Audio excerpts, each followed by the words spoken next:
한 여성이 3년 동안 준비한 시험의 결과를 기다리고 있습니다. 5번의 낙방 끝에 결국 합격을 하게 되는데요. 이토록 온 가족이 기뻐하는 이 시험의 정체는 한국의 귀화 시험이라고 합니다. 도대체 이 여성에게 어떤 시련이 있었던 것일까요? 여러분의 좋아요 버튼에 힘을 얻어 비디오를 재생하겠습니다. 바로 지금 오늘의 사연 시작하겠습니다. 안녕하세요. 저는 프랑스에서 온 클레르 루아입니다. 한국에서 산지 이제 9해가 지나가네요. 처음 한국에 오게 된 건 유학생으로 오게 되었습니다. 프랑스에서 한국의 문화가 인기를 얻고 있던 도중 한국어를 배우기 위해 교환학생 프로그램을 신청했었고 저는 한국 땅에 첫 발을 내디딜 수 있었습니다. 서울에서의 첫 한 해는 마치 새로운 세상을 만난 것 같았어요. 낯선 언어와 문화가 저를 반겼고 한국이라는 나라만이 가진 활기와 따뜻한 정서에 빠져들어 버렸죠. 단순한 호기심과 설렘으로 찾은 한국에서의 생활이 너무나 꿈만 같던 순간이었습니다. 한국에서의 생활에 너무 만족한 나머지 유학을 마치자마자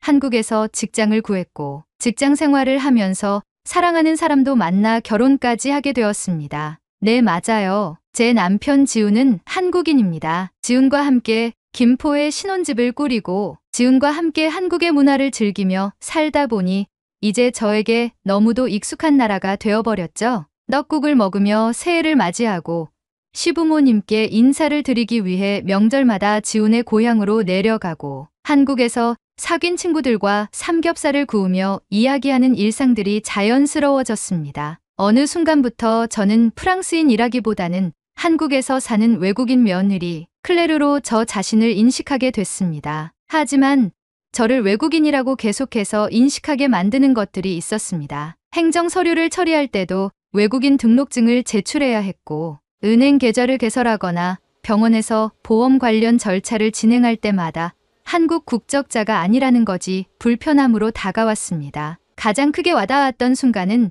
남편과 함께 해외여행을 갔다가 한국으로 돌아올 때였어요. 남편은 한국인 전용 심사대를 통해 금방 입국하는데 저는 외국인 전용 심사대에서 꽤 오랜 시간 기다려야 했죠. 저는 그날 공항에서 긴 줄을 서면서 생각했어요. 나는 프랑스 국적을 가지고 있지만 사실상 한국에서 살고 있고 한국에서 인생을 만들어 가고 있는데 왜 이렇게 불편함을 가져야 하는 걸까? 하루는 제 고민을 지훈에게 했을 때 지훈은 조심스레 말했어요. 클레르, 그냥 한국 국적을 취득하는 건 어때? 처음엔 가볍게 넘겼습니다. 한국에서의 삶의 불편함이 조금 있을 뿐이지 국적을 바꿔야 할 정도는 아니라고 생각했거든요. 하지만 시간이 지날수록 나는 앞으로 한국에서 살아갈 것인데 외국인으로 삶을 살아야 하는 것일까라는 생각이 점점 더 깊어졌습니다. 그리고 어느 날 저는 한국인이 되고 싶다는 결심을 하게 되었습니다. 그저 편의를 위해서가 아니라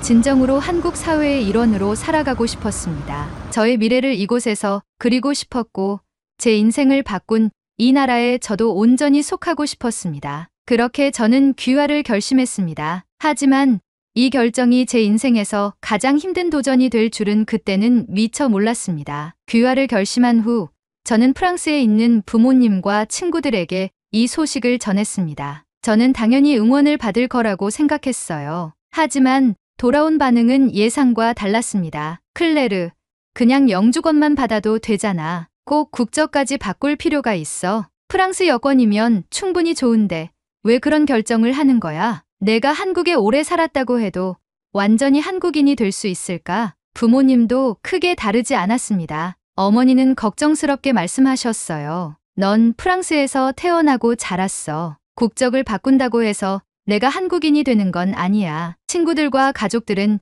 여전히 저를 프랑스인으로 보고 있었고 국적을 바꾸겠다는 저의 결정을 쉽게 받아들이지 못하는 것 같았어요. 하지만 저는 단순히 서류상의 국적이 아니라 저 자신이 살아가고 싶은 정체성을 선택하는 과정이라고 생각했습니다. 한국에서의 삶이 더 자연스럽고 한국인으로서 사회의 일원이 되고 싶었습니다. 이건 단순한 편리함의 문제가 아니야. 내가 어디에 속하고 싶은지, 어떤 사회의 일원이 되고 싶은지에 대한 결정이야. 저는 그렇게 스스로 다짐하며 귀화 준비를 본격적으로 시작했습니다. 귀화 시험에 대해 알아보니 국적을 취득하기까지 넘어야 할 벽이 많았습니다. 기출문제들을 확인해 보니 시험은 크게 세 가지로 나뉘어 있었습니다. 첫 번째 시험은 한국어 능력 평가였습니다. 저는 한국에서 생활한 지 6년이 지났고 직장에서도 한국어를 사용했기 때문에 이 부분은 크게 걱정되지 않았습니다. 하지만 막상 시험을 준비해 보니 생각보다 어려운 부분이 많았습니다. 듣기 시험에서는 방송 뉴스나 공식 발표문처럼 딱딱한 문장이 나왔고,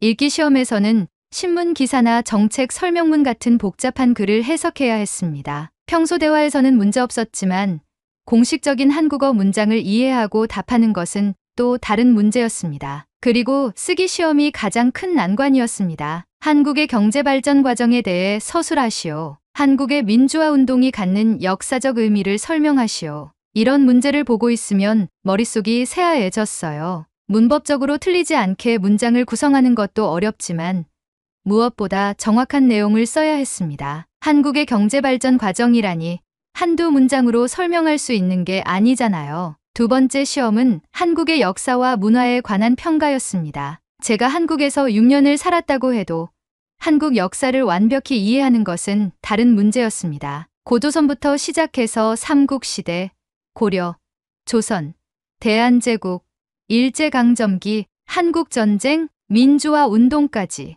너무 많은 사건들이 있었습니다. 연도와 사건의 흐름을 정확히 외우는 것은 물론이고 각각의 사건이 갖는 의미까지 숙지해야 했죠. 제일 제 머리를 지끈거리게 했던 것들은 네 글자 단어들이었습니다. 가보개혁이라는 단어를 읽을 때마다 이게 무슨 개혁이었더라 하며 머리를 감쌌습니다. 한국 사람들은 초등학교 때부터 배우는 내용이겠지만 저에게는 완전히 새로운 역사였어요. 그리고 문화시험에서는 한국의 전통 의례, 명절, 사회적 예절 등에 대한 문제가 나왔습니다. 한국의 대표적인 전통 명절을 2가지 이상 서술하고 각각의 의미를 설명하시오. 제사 문화의 특징과 절차를 설명하시오. 추석과 설날은 알고 있었지만 제사 문화에 대해서는 정확히 설명하기 어려웠습니다. 평소에는 그냥 남편 가족을 따라 절을 하고 음식을 나누는 정도였지 제사의 절차와 의미를 세세하게 이해하고 있지는 않았거든요. 2가지의 필기 시험을 통과하면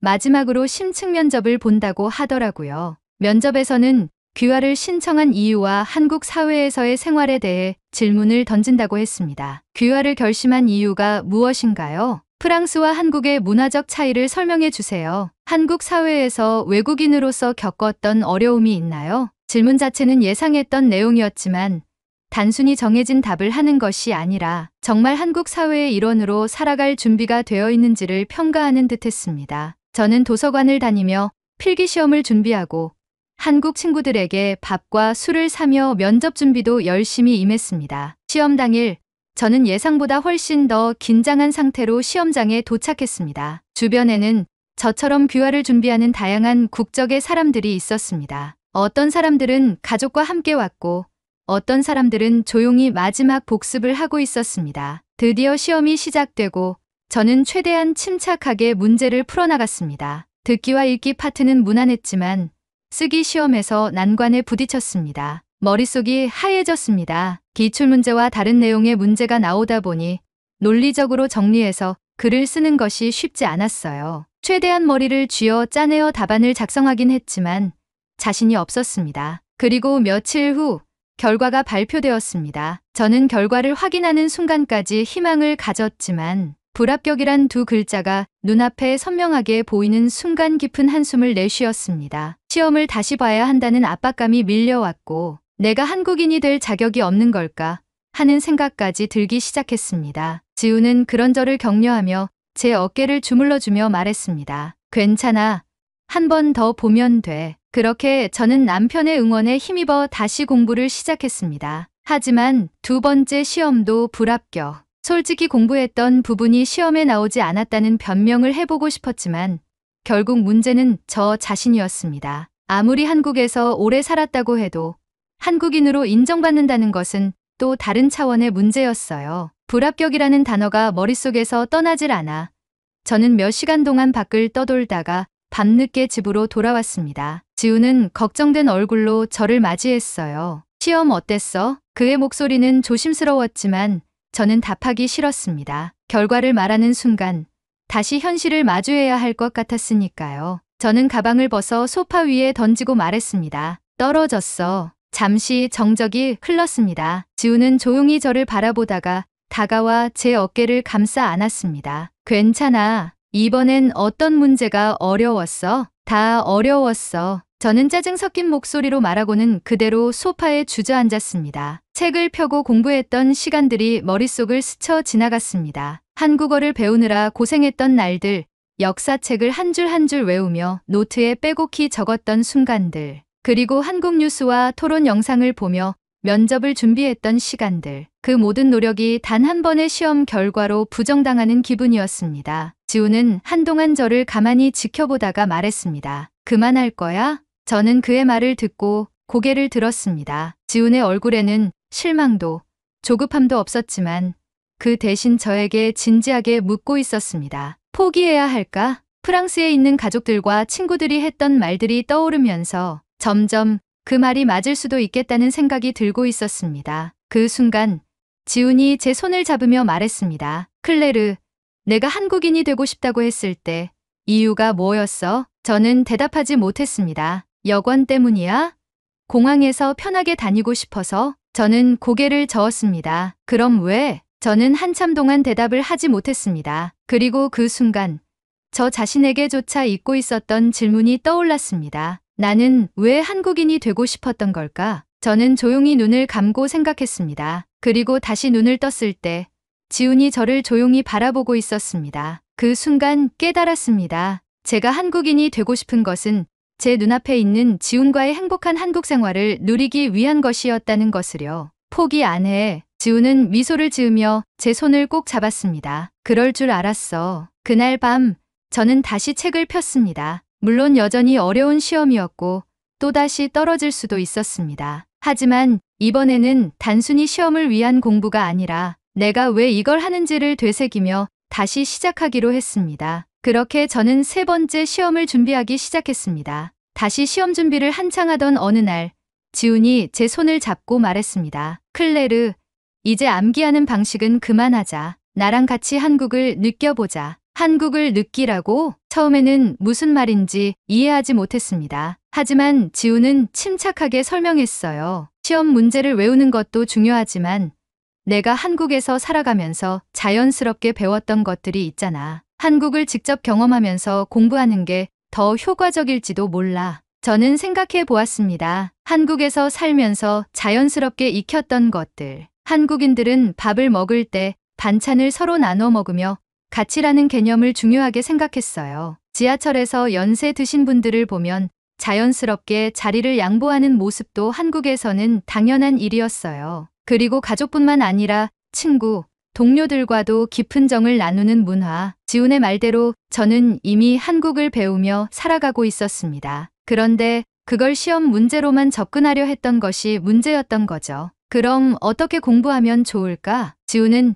자신 있게 말했습니다. 우리 직접 체험하러 가자. 첫 번째로 방문한 곳은 경복궁이었습니다. 사실 저는 예전에 몇 번 방문한 적이 있었어요. 친구들과 사진을 찍으며 즐겁게 구경했던 기억도 있습니다. 하지만 그때는 단순한 관광이었고 조선시대의 역사를 깊이 이해하려는 목적은 아니었어요. 지훈은 마치 가이드처럼 설명해 주었습니다. 경복궁은 조선의 법궁이야. 하지만 임진왜란 때 소실되었다가 고종 때 다시 재건됐어. 그런데 일제강점기 때 일본이 경복궁을 훼손하면서 지금의 모습이 된 거야. 저는 조용히 건물을 바라보며 말했습니다. 그런 이야기는 처음 들었어. 그냥 오래된 궁궐이라고만 생각했지. 그렇지?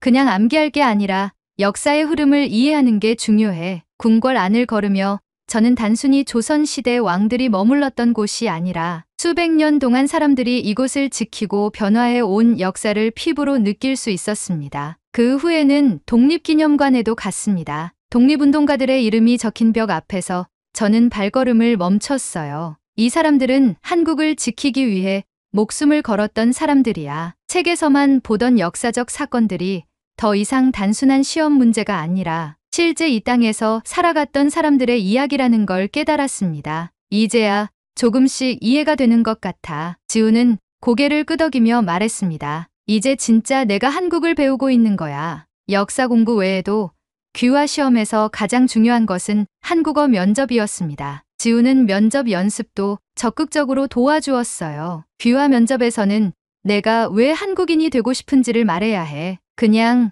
살고 싶어요 라고 하면 안 돼. 너만의 이유를 설명해야 해. 저는 처음엔 머뭇거리며 말했습니다. 한국에서 일하고 있고 남편도 한국인이고 그래서 뭐? 그래서 한국인이 되고 싶어요. 지우는 고개를 저으며 한숨을 쉬었습니다. 그렇게 말하면 안 돼. 그냥 내 상황을 말하는 게 아니라 내가 왜 한국인이 되고 싶은지를 말해야 해. 저는 거울을 보며 다시 연습했습니다. 저는 한국에서 직장 생활을 하면서 한국 사회의 따뜻함을 배웠어요. 한국 사람들은 가족뿐만 아니라 친구, 동료들과도 깊은 정을 나누죠. 저는 그 정 속에서 살아가고 싶습니다. 지우는 이번엔 만족한 듯 고개를 끄덕였습니다. 좋아. 이제 훨씬 자연스러워졌어. 그렇게 매일 저녁 저는 거울 앞에서 면접 연습을 했습니다. 새로운 공부 방식 덕분인지 저는 점점 자신감을 되찾기 시작했습니다. 이번에는 단순히 시험을 통과하기 위해서가 아니라 진짜 한국인이 되기 위해 공부하고 있다고 느껴졌습니다. 이번에는 꼭 합격할 거야. 지우는 미소를 지으며 제 손을 꼭 잡았습니다. 넌 충분히 할 수 있어, 클레르. 그렇게 저는 다시 한번 도전을 결심했습니다. 귀화 시험을 준비한 지도 벌써 3년째. 이제는 마지막이라는 각오로 시험장에 도착했습니다. 이번에는 정말 다를 거라고 스스로를 다독이며 긴장을 가라앉히려 했지만 손끝이 떨리는 걸 멈출 수 없었어요. 그때 제 옆에 앉아 있던 한 외국인이 제게 말을 걸었습니다. 혹시 귀화 시험 보러 오셨나요? 네. 이번이 5번째 도전이에요. 제 말을 들은 그는 깜짝 놀란 표정을 지으며 말했습니다. 와, 정말 대단하시네요. 저는 이번이 2번째인데 벌써 포기하고 싶어요. 그 말을 듣고 저는 피식 웃었습니다. 저도 2번째 시험을 봤을 때는 이제 그만해야 하나 하는 생각이 들었으니까요. 하지만 결국 여기까지 왔고 지금 이 순간이 제겐 마지막 기회처럼 느껴졌습니다. 한국 귀화 시험이 어렵죠?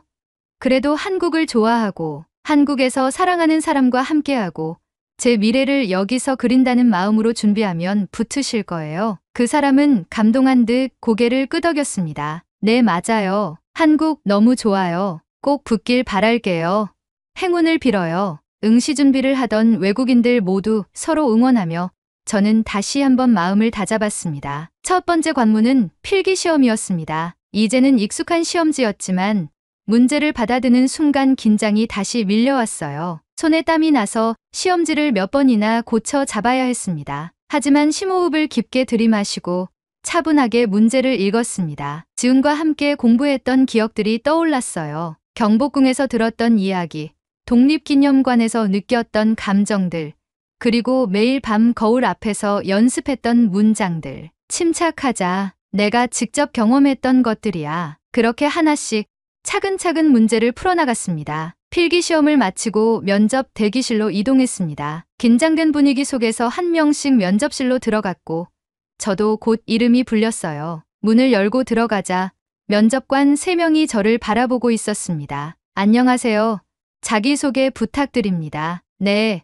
저는 클레르 루아입니다. 현재 한국에서 마케팅 관련 일을 하고 있고 한국에서 생활한 지 6년이 되었습니다. 제 목소리는 떨렸지만 최대한 또박또박 말하려고 노력했어요. 왜 한국 국적을 취득하려고 하나요? 마침내 가장 중요한 질문이 나왔습니다. 저는 잠시 숨을 고르고 미리 준비했던 말을 떠올렸습니다. 처음 한국에 왔을 때는 단순히 공부하러 온 것이었지만 이제는 제 인생의 대부분이 한국과 연결되어 있습니다. 제 직장도, 제 남편도, 그리고 제 삶도 한국에 있습니다. 저는 단순히 한국에서 사는 외국인이 아니라 이 사회의 진짜 일원이 되고 싶습니다. 면접관들이 고개를 끄덕였습니다. 혹시 한국 사회에서 힘들었던 점은 없었나요? 물론 있었습니다. 언어도 처음엔 어려웠고 문화 차이도 극복해야 했습니다. 하지만 시간이 지나면서 점점 한국의 문화와 정서를 이해하게 되었습니다. 그리고 이제는 제가 받은 도움을 돌려주고 싶습니다. 한국 사회의 구성원으로서 기여하고 싶어요. 면접관 중 한 명이 미소를 지으며 말했습니다. 좋습니다. 마지막 질문입니다. 한국의 국기에 대해 설명해 보세요. 태극기는 대한민국의 상징으로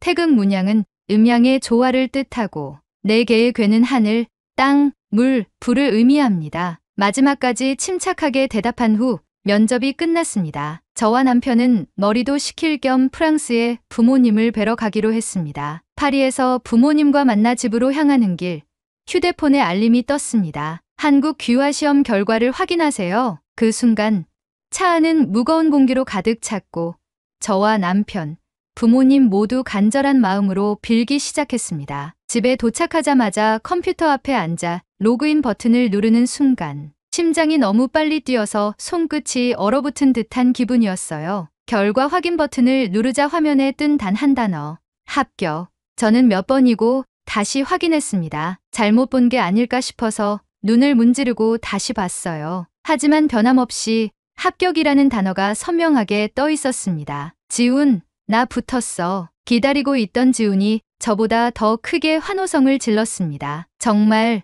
우리 클레르, 이제 진짜 한국인이네. 지훈이 저를 꼭 안아주었습니다. 저는 그 품에 안겨 끝내 눈물을 터뜨렸어요. 이 순간을 위해 3년을 버텼습니다. 5번의 실패 끝에 결국 해냈습니다. 부모님도 제게 달려와 저를 껴안으며 따뜻한 축하를 해주셨습니다. 자랑스럽다 내 딸.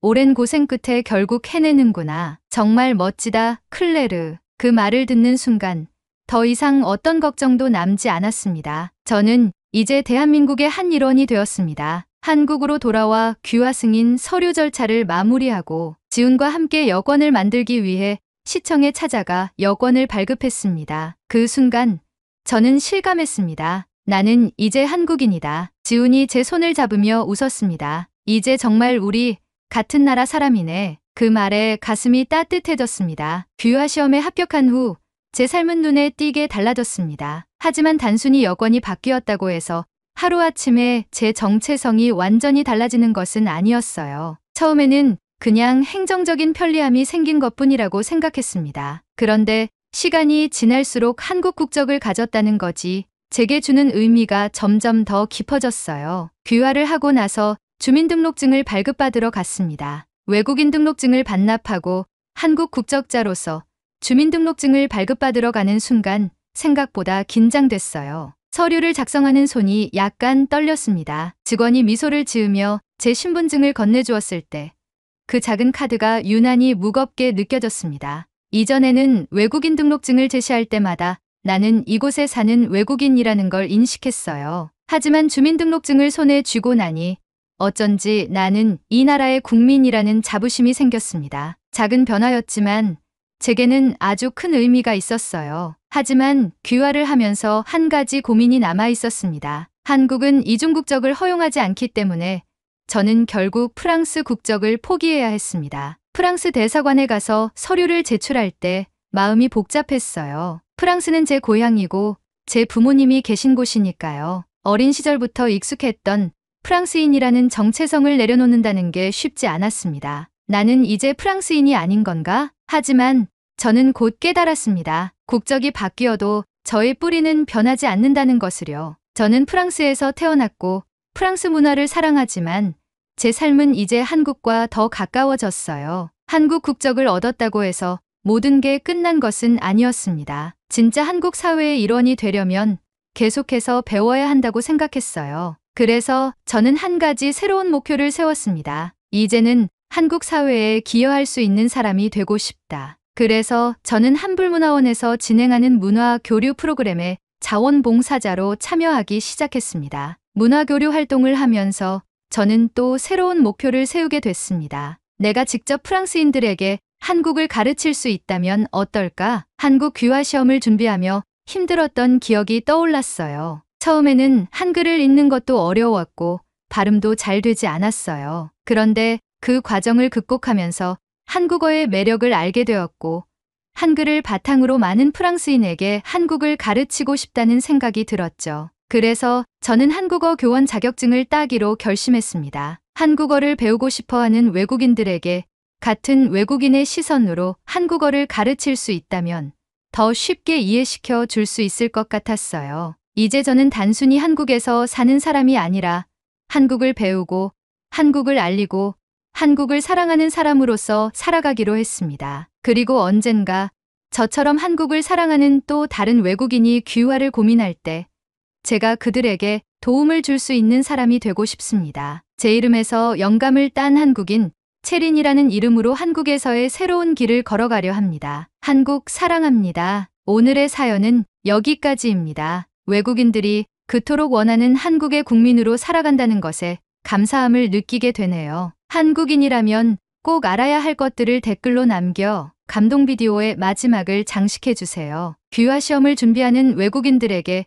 조금이나마 힘이 될 것입니다. 오늘의 비디오가 공감이 되신다면 구독, 좋아요 한 번씩 부탁드리겠습니다. 그리고 여러분의 댓글은 제게 큰 힘이 됩니다. 다음엔 더 흥미로운 사연으로 여러분을 찾아뵙겠습니다. 시청해주셔서 감사합니다. 연일 뜨겁게 다뤄지고 있는 소말리의 행동에 한국을 넘어 일본과 이스라엘, 태국까지 과거를 상기시키며 관종 유튜버의 최후의 관심이 쏠리고 있는데요. 최근 유튜버들과 스트리머들 사이에서도 어텐션 시커, 소위 말하는 관심종자, 관종에 대해 말들이 많다고 합니다. 심지어 미국에서도 조니 소말리의 사건을 집중적으로 다루고 있다는데요. 여기 미국에서 조니 소말리 때문에 골머리를 썩고 있는 오늘의 주인공이 있습니다. 도대체 그녀에게 무슨 일이 있었던 것일까요? 바로 지금 사연을 들어보겠습니다. 오늘의 사연 시작합니다. 안녕하세요, 여러분. 저는 미국에 사는 38세 흑인 여성 나디아입니다. 직업은 언론사에서 기사 정리를 담당하는 에디터로 일하고 있어요. 오늘은 최근 한국에서 벌어진 사건에 대한 이야기를 해보려고 해요. 제가 이 사건을 접했을 때 분노와 걱정이 교차하며 하루 종일 속이 타들어가는 경험을 했거든요. 며칠 전 한국에서 조니 소말리라는 미국인 유튜버가 여러 범죄를 저지르고 다닌다는 소식을 듣게 되었어요. 그가 한국에서 도를 넘는 행동을 하며 논란을 일으켰다는 기사들이 연이어 올라왔고, 같은 흑인이라는 이야기를 접하자 화가 치밀었습니다. 왜냐하면 저에게는 불의를 보면 참지 못하는 성격이 있거든요. 사실 저는 어릴 적부터 히어로물을 엄청 많이 봤거든요. 영웅들이 악당을 처단하고 정의를 구현하는 모습을 보며 자랐습니다. 슈퍼맨, 원더우먼, 배트맨과 캐스우먼, 그리고 우리의 다정한 이웃 스파이더맨까지, 심지어 저는 마블의 만화책과 영화도 모두 섭렵했죠. 세상이 검게 물드는 것을 막기 위해 자신을 희생하며 악과 싸우는 영웅들을 지금도 좋아합니다. 제가 언론사에 입사하게 된 이유도 그런 어린 시절의 꿈과 연관이 있어요. 아시다시피 슈퍼맨은 데일리 플래닛의 기자였고, 스파이더맨은 데일리 뷰글 신문사에서 사진기자로 일하며 각종 사건과 범죄에 관한 정보를 얻곤 했잖아요. 히어로들의 여러 범죄를 다루는 장면은 제 어린 시절 꿈을 자극했습니다. 저도 언젠가 사회의 불의를 밝혀내고 세상을 더 나은 곳으로 만들고 싶었어요. 그래서 결국 언론사에 입사하게 되었죠. 물론 제가 어릴 적부터 꿈꿔왔던 영웅이라는 것은 인류보다 더 우월한 운동신경과 초능력, 과학기술을 가져야만 하는 것이지만, 나이가 들며 영웅이라는 타이틀은 불의를 보면 맞서는 사람 모두를 지칭한다는 생각으로 변했죠. 꼭 특별한 능력을 가진 사람이 아니라 불의에 맞서 싸우는 사람이라면 누구나 될 수 있다는 생각을 하게 됐어요. 하늘을 날아다닐 수는 없지만 경찰이나 소방관, 심지어 범죄자를 때려잡는 일반인들이나 위기에 처한 사람을 구해주는 일반인들도 모두 영웅이라고 생각하며 저도 영웅이 되고 싶다는 생각이 들었어요. 그래서 어릴 때부터 운동도 열심히 했어요. 킥복싱과 주짓수, 검도 등을 배웠고 20대 후반부터는 한국의 태권도도 배웠었죠. 최근엔 종합격 투기를 취미 삼아 몸과 마음을 단련해오고 있습니다. 제가 너무 제 이야기만 늘어놓았네요. 아무튼 그런 제가 이번에 조니 소말리 사건을 접했을 때 그 분노는 쉽게 사그라지지 않았어요. 저를 더욱 안타깝게 만든 것은 바로 인종적 문제였습니다. 흑인인 조니 소말리의 무분별한 행동이 혹시라도 한국인들에게 흑인 전체에 대한 부정적인 인식을 심어줄까 걱정되었거든요. 한국은 요즘 전 세계적으로 대세잖아요.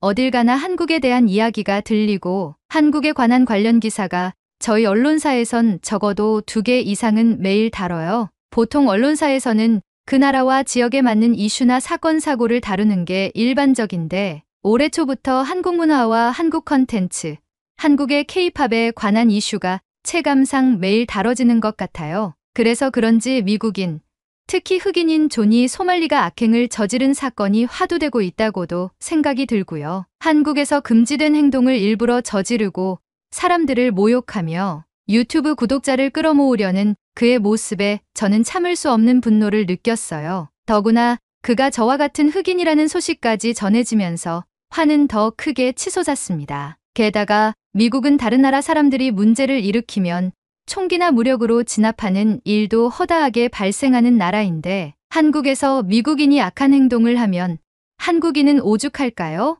한국은 총기 소지가 불법이잖아요. 한국에서 소말리를 제압한 사람이 맨주먹으로 그를 쓰러뜨렸다는 이야기를 들었을 때 통쾌한 마음이 들기도 했지만 분이 풀리지는 않았습니다. 흑인이 그런 만행을 저질러서 혹여나 한국인들이 흑인들을 다 싸잡아서 차별하진 않을까 하는 우려도 되기도 했죠. 저도 한국 문화를 즐기는 미국인 중 한 사람으로서 이런 사건이 일어났다는 것이 참 안타까우면서 한국인들에게 미안해졌어요. 회사에서 하루 종일 존이 소말리 관련 기사를 정리하고 난 뒤 머리가 너무 복잡해졌습니다. 마음속 분노가 가라앉지 않았어요. 도대체 어떻게 사람이 이런 행동을 할 수 있지? 라는 생각이 머릿속을 떠나지 않더군요. 일을 마치고 퇴근을 하며 체육관에서 운동을 해야겠다는 생각이 들었어요. 운동을 하면서 스트레스를 풀어야겠다는 생각이었죠. 그래서 저는 지금 제가 하고 있는 종합격투기 체육관으로 달려갔습니다. 체육관은 저에게 스트레스 해소와 마음의 안정을 주는 곳이었죠. 그런데 그날 체육관에 들어서자마자 일이 터졌습니다. 제 친구들이 다가오더니 휴대폰을 들고 저를 둘러싼 거예요. 야, 나디야, 이거 봤어? 친구들이 다급하게 휴대폰을 들이밀었습니다. 그들이 보여준 영상은 다름 아닌 존이 소말리의 만행이었죠. 저는 한숨을 쉬며 친구들에게 외쳤습니다. 나 이거 직장에서 정리하고 왔어.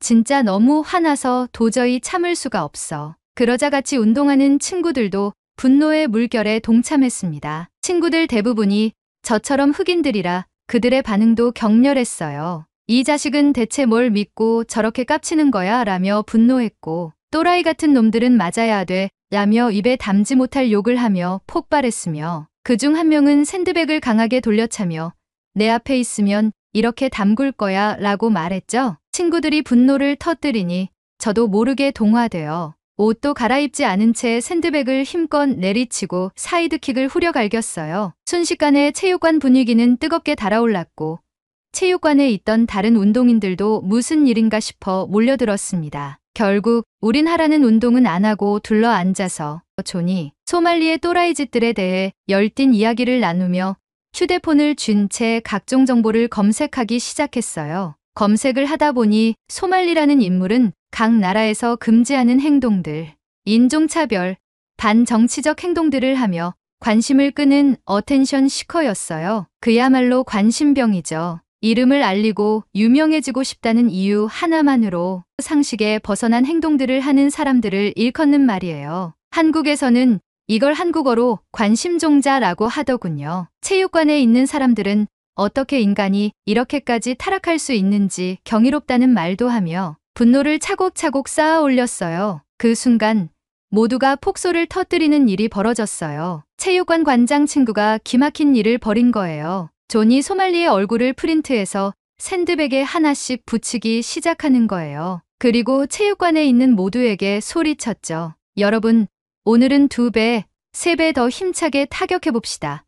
모두 덤비세요 라고 외쳤습니다. 그러자 체육관의 열기는 다시 불타올랐고 모두가 소리를 지르며 샌드백을 강하게 치기 시작했어요. 그 에너지가 한순간에 폭발하며 운동이 시작되었죠. 저도 옷을 갈아입고 뜨겁게 운동을 하던 도중 스파링을 마치고 주변을 둘러봤습니다. 모두가 열심히 운동을 하고 있었는데 존슨이라는 친구가 의자에 앉아 고개를 떨구고 있었습니다. 무슨 일인지 궁금해서 다가가 물었습니다. 존슨, 무슨 일이야? 기분이 좋지 않아 보여. 그러자 존슨이 절 쳐다봤습니다. 그런데 그 눈빛이 너무 무서웠습니다. 그의 눈빛은 불타오르고 있었고 호흡도 거칠었습니다. 존슨은 말했습니다. 저 자식, 미국으로 돌아오게 된다면 뼈도 못 추릴 정도로 죽여놓을 거야. 저는 그 말에 당황하며 존슨을 진정시키려 했습니다. 존슨, 나도 화가 나. 하지만 검색해서 봤듯이 지금 한국에서 조사 중이라고 하잖아. 처벌받을 거야. 하지만 존슨은 아랑곳하지 않고 말을 이어갔습니다. 우리 흑인들이 이 땅에서 차별을 받지 않고 살아가는 데에도 수백 년이 걸렸어. 그리고 난 동양인들이 흑인들을 아직까지 차별한다는 것을 알고 있다고. 백인보다 흑인을 더 차별하는 세상이 저 자식 때문에 다시 심해질까봐 화가 나는 거야. 존슨의 말을 듣다 보니 저도 공감하게 되었습니다. 저는 마치고 존슨에게 술이나 한잔하자고 말했습니다. 친구들과 운동을 마치고 체육관을 나서며 인사를 나눈 후 존슨과 함께 근처의 술집으로 이동했습니다. 술과 음식을 시키고 잠시 화장실을 다녀왔는데 존슨은 휴대폰을 열심히 집중해서 보고 있었습니다. 저는 물었습니다. 존슨, 뭐해? 존슨은 아무것도 아니라고 말하며 폰을 덮어두었습니다. 저는 존슨에게 기분을 풀라고 말하며 현재 우리가 할 수 있는 일은 없다고 말했습니다. 그러던 그 순간 존슨이 입을 열었습니다. 사실 나의 할머니는 한국인이야. 할아버지는 흑인이었고 한국전쟁 참전 용사셨어. 그때 당시에 흑인들은 전쟁에 지원을 많이 했거든. 미국에서는 흑인으로 차별을 받고 살아갔지만 군인이 되어 전쟁에 참여하게 되면 미군으로서 대우를 해줬으니까. 저는 존슨의 말을 듣고 존슨이 왜 그렇게 분노가 차올랐는지 단번에 이해할 수 있었습니다. 존슨은 말을 이어갔습니다. 소말리가 한국에서 한 행동 중에 동상에 했던 짓 있지. 그 동상은 평화의 소녀상이라고 해. 일본이 한국의 어린 여성들을 강제로 전쟁터에 데리고 가서 성노예로 사용했어. 그걸 위안부라고 하고 강제징용된 소녀들의 아픈 마음을 기리기 위해 평화의 소녀상을 세운 거야. 일본의 만행을 기억하게 하고 앞으론 이런 일이 생기지 않길 바라는 마음으로. 존슨은 눈시울이 부러졌습니다. 그리고 체육관에서 보던 눈빛으로 이글거리고 있었죠. 나의 할머니가 강제징용을 당한 위안부였어. 지금은 돌아가셨지만 그때의 기록들을 찾아봤을 때는 지금과 같은 분노가 차올랐었어. 인간이 인간을 사용한다는 게 말이 돼? 흑인들이 미국에서 백인들의 노예로 생활했던 것과 같이 한국도 이러한 아픔이 있다는 게 공감이 되고, 아픔이 있는 나라에서 과거 노예로 생활했던 흑인이 저렇게 깽판 치고 다닌다는 게 부끄럽고 화가 나. 저는 존슨의 말을 들으며 덩달아 분노가 차오르면서도 존슨이 왜 이렇게 화가 치밀어 올랐는지 이해할 수 있었어요. 존슨은 한국의 모든 사람들에게 소말리를 대신해 미국인으로서 미안하다고 사과하고 싶다고 했고, 아까 제가 화장실에 간 사이에 SNS에 소말리 관련 게시물에 미안하다고 댓글을 달고 있었다고 했어요. 그 모습을 보니 한 명의 관심종자 때문에 정신적 피해를 입는 사람도 생긴다는 생각이 들며 화가 났어요. 저도 존슨에게 직장에서부터 체육관에 올 때까지의 스트레스에 대해 얘기를 했어요. 이럴 때 히어로가 나타나서 정의구현을 해주면 어떨까에 대해 얘기하니 존슨은 그제서야 피식거리며 웃기 시작했어요. 마치 어린아이 같다며 저를 놀려댔죠. 다시금 기분이 조금 풀린 우리는 자리를 마무리하고 각자 집으로 돌아갔습니다. 그리고 다음날 출근을 해서 커피를 마시며 인터넷을 둘러보던 중 소말리에 대한 내용을 발견하게 되었습니다. 이 자식은 한국에서 또 무슨 사고를 친 거야? 하는 생각에 천천히 읽어봤는데 다름 아닌 소말리와 함께 방송을 하던 패거리의 신상 정보가 한국의 네티즌들에 의해 공개된 것입니다. 그것을 보고 소름이 끼치기 시작했습니다. 평소 신상을 조회하는 것은 경찰들이나 하는 행동이라고 생각했는데 역시 한국은 인터넷의 강국이라서 그런지 신상을 알아내는 것은 일도 아니구나라는 생각을 했죠. 그것을 본 저는 체육관 친구들에게 신상 정보를 공유를 했고 소말리뿐만 아니라 패거리들도 한국에서 나쁜 짓을 했다는 것을 알렸습니다. 하지만 이 선택은 제가 이 사연을 적게 된 가장 큰 실수가 되어버렸습니다. 단순히 체육관에서 운동할 때 뜨거운 분위기로 운동을 하던 것만 생각해서 장난삼아 공유한 글이 지금 글을 쓰는 제게 큰 고민거리로 눌러앉았기 때문이었죠. 저는 평소처럼 일을 마치고 체육관에 도착했습니다. 친구들이 절 반겨주었고 역시나 친구들은 제가 공유한 검색 내용을 이야기했습니다. 친구들이 추가적으로 알아본 바에 의하면 한국에서 현재 소말리 패거리를 황금 고블린이라고 말한다고 했습니다. 저는 황금고블린이 무슨 얘긴지 몰라서 물어봤어요.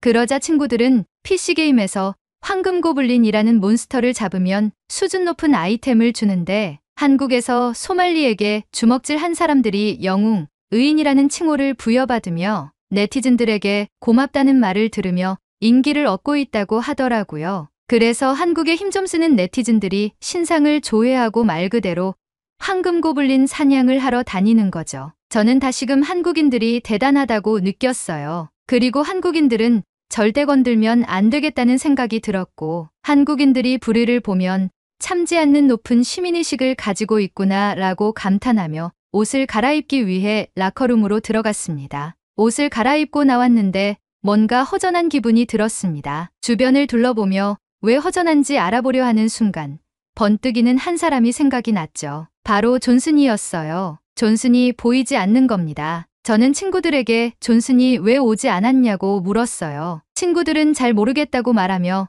대수롭지 않게 넘겼습니다. 저는 순간 술집에서 나눈 얘기들이 떠올랐고 곧바로 존슨에게 연락을 했습니다. 하지만 존슨은 전화를 받지 않았죠. 걱정이 되기도 하며 불안한 마음이 자꾸 차올랐습니다. 혹여나 소말리 패거리에 분노하여 이성을 잃어버릴까봐 조마조마했습니다. 불안하고 답답한 마음에 운동을 제대로 하지 못하고 저는 체육관을 나서며 존슨에게 다시 연락을 했죠. 하지만 전화를 받지 않았고 저는 걱정되는 마음을 안고 집으로 향했습니다. 집에 도착해서 샤워를 마치고 존슨에게 무슨 일이 있는지 걱정되는 마음에 문자를 작성하기 시작했습니다. 그 순간 존슨에게 전화가 오는 거예요. 저는 전화를 바로 받아서 물었어요. 존슨, 무슨 일이야?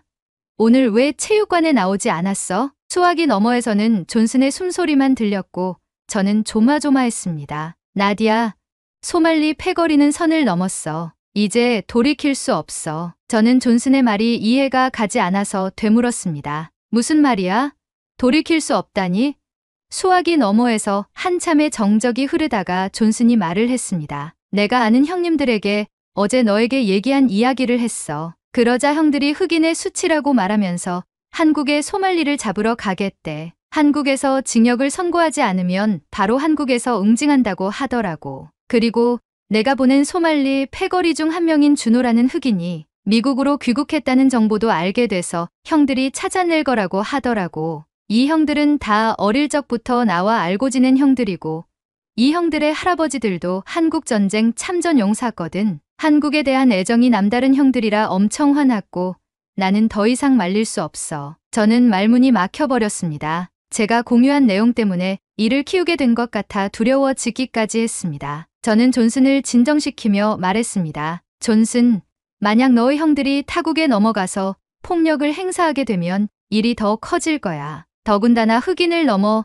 미국인을 더 안 좋게 볼 수도 있어. 이건 당장 말려야 해. 하지만 존슨의 마음은 이미 굳어 있었습니다. 정의구현에 나서는데 누가 뭐라 할 거야?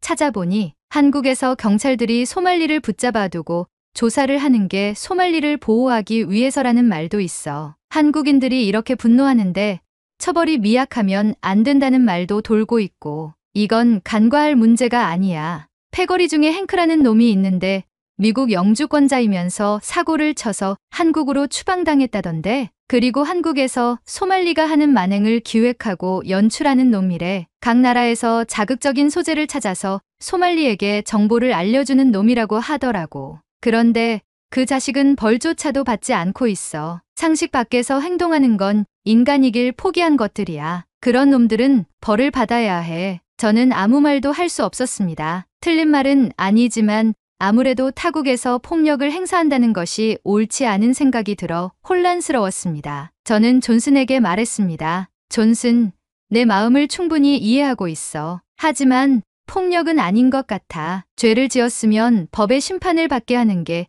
인간 세상에서 제일 유일한 처벌인 것 같아. 선택은 너의 자유야. 하지만 내 생각은 그렇다는 것을 알아줬으면 해. 존슨은 알겠다고 말하며 전화를 끊어버렸습니다. 그 후 제 머릿속은 복잡해졌습니다. 한국에서 조사를 받고 있고 출국 금지까지 했고 잘못에 대한 벌을 받을 것이라고 생각했기에 해결된 문제라고 생각이 들었거든요. 저는 컴퓨터를 켜고 인터넷으로 이 문제의 심각성을 더 자세히 알아보기로 했습니다. 한국에서는 관련 기사가 줄을 이었고 수많은 유튜버와 스트리머, 소셜미디어에서는 소말리가 한국과 더불어 태국, 이스라엘, 일본에서 벌인 추악한 행동에 대한 요약 정리부터 황금고블린 추적반까지 개설되어 여론을 생성하고 있었습니다. 심지어 미국에서도 소말리 패거리의 행동에 대한 비판적인 여론과 정의 구현을 하자는 네티즌들이 목소리를 높이고 있었습니다. 심지어 한국에 거주하는 미국인들이 소말리를 예의주시하고 있다고 말하며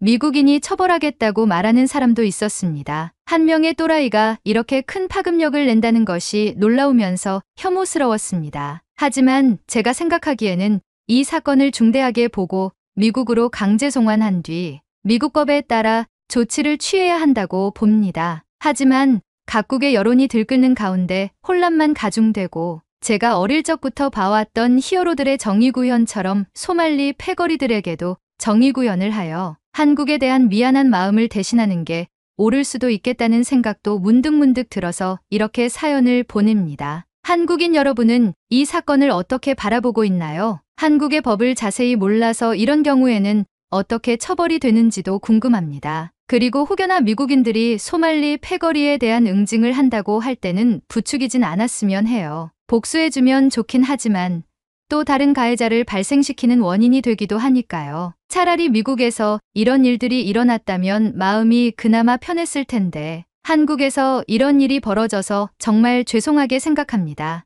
아마 당분간은 회사에서 이 일에 관련된 내용들을 드문드문 볼 것 같아요. 한국과 미국이 동맹국인데 하나의 관심종자로 인해서 서로 얼굴을 붉히는 일은 없길 바랍니다. 여러분의 진지한 생각을 기대하겠습니다. 그 생각을 바탕으로 직접 취재를 하러 출장을 가던지 미국 내에서 진지하게 이 사건에 대해 여론을 형성할지에 대해 도움이 될 것 같습니다. 다시 한번 거듭 죄송합니다. 오늘의 사연은 여기까지입니다. 미꾸라지 한 마리가 강을 흐린다는 말이 있죠. 여러분의 생각을 댓글에 남겨주세요. 오늘의 이야기에 공감하신다면 구독, 좋아요 한 번씩 부탁드리겠습니다. 다음에 더 좋은 사연으로 여러분을 찾아뵙겠습니다. 시청해주셔서 감사합니다.